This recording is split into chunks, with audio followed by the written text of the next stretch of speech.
Hey, it's Mark Swartz from MTC Media. How many times can the Raiders shoot themselves in the foot? You know, you wanted to be the Patriots West, where the Patriots, there's a long history showing that grabbing someone from Bill Belichick's staff and thinking that you're going to emulate New England's culture has been woefully wrong time and time and time and time again. And then the Raiders double down on it because not only do they get a coach, they get a GM. Not only do they get a GM, they get a starting quarterback. Not only do they get a starting quarterback, they get the backup quarterback. And by the way, yesterday's win was standing. How's that worked out for the Patriots of late, by the way? Yeah, it's funny when you don't have Tom Brady. And Jimmy Garoppolo isn't Tom Brady. So what has happened with the Raiders is they have gone all in on this Patriot nonsense. And that's what leads to yesterday's loss.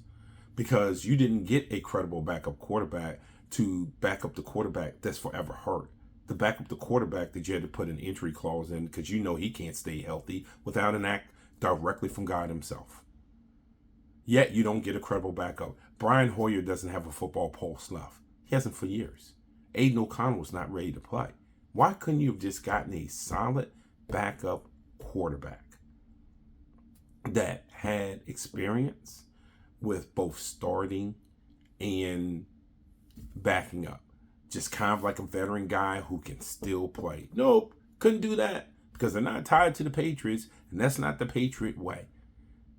And now the Raiders are paying for it yet again. After giving a ridiculous 10-year, $100 million contract to John Gruden, you back it up by hiring these goofballs that's not going to win it in Las Vegas doing it the way that they're doing it. And they're not.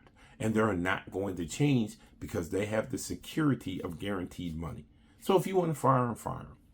They'll just take their money and go somewhere else. Especially for a guy like McDaniels. He'll go take your money, go back to being a coordinator somewhere. Probably might go back to New England for all you know.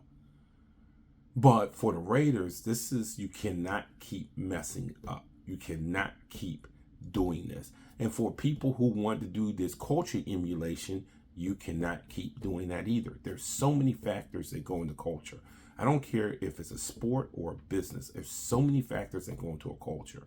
You just can't port one in and just think to yourself, well, if I just go and bring in the coach and then bring in a GM that has that sort of ties and then bring in the players and they'll go inside the locker room and they'll force this culture upon people saying it's a winning culture.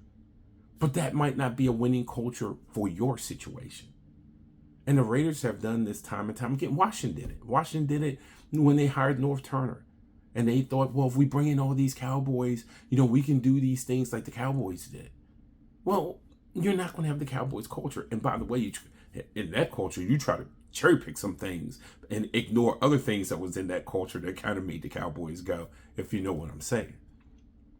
But for the Raiders, yesterday was going to happen. Just like the loss to Jeff Saturday, his only career win as a coach happened last year. Just like the loss to a Baker Mayfield that was halfway flatlined in his NFL career ended up in a loss last year. The Raiders can't help but to vomit on themselves. And Josh McDaniels, who this is his second bite at the head coaching apple. So you did have a line of work, a burden of work, a proof of work from him. So you had some way of evaluating, if I bring this guy in, can he work with this roster?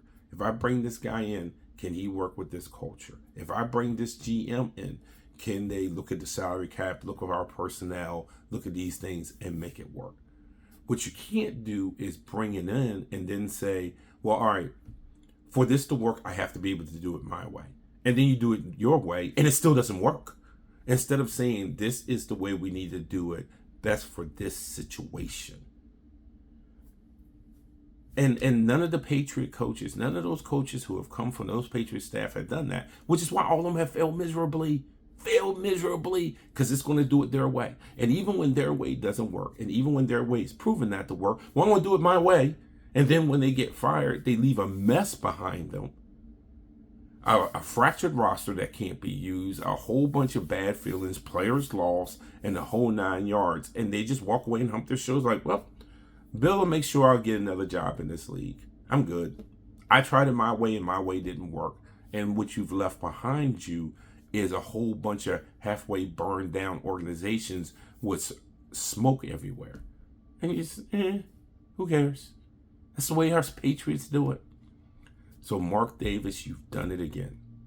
You screwed up with the John Gruden thing. Now you're doing it again.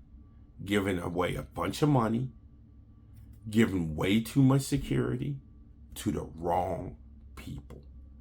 So on your next coach, can you please hire a GM that knows what he's doing? Say we're not here to emulate anyone's culture. We are here to build a winning culture in Las Vegas. And your job is to identify a coach that can identify the players, that we can all work together to build our own culture and not emulate someone else's culture that's not going to work here. When the Raiders do that, then you'll see them turn around. Until then, they'll be the losers they've been for a generation. It's Mark Schwartzman from NTC Media.